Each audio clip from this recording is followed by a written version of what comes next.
Қуан қазақ елі араға 10 жыл салып қазақ клубы Чемпиондар лигасының жалпы кезеңіне жолдама алды. Кеше Қайрат клубы шотландиялық Селтикті тізе бүктірді. Осы жеңістен 12 миллиард теңгені қанжығасына байлаған алматылық ұжым енді Еуропаның нағыз дүлдүлдеріне қарсы доп тебеді.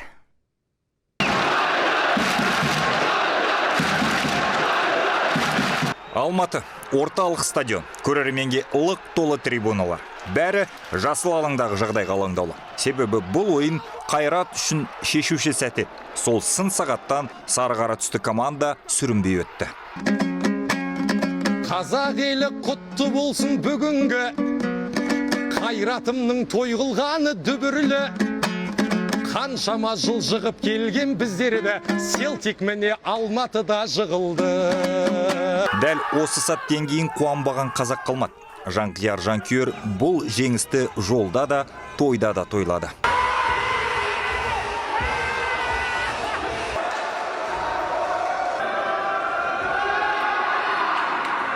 Өте қуанышты болдық, эмоцияға толы кеш болды біз үшін, қазақ халық үшін.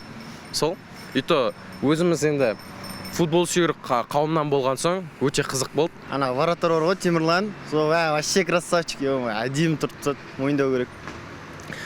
Наверное, знаете, это как не случайности. Бұл кездейсоқтық емес шығар, өз басым солай ойлаймын, жаратқанның жоспары болса керек. Дәл осы күні қақпаға Темірлан тұрып, жорғымызды ары қарай жалғастыруға жол ашылды.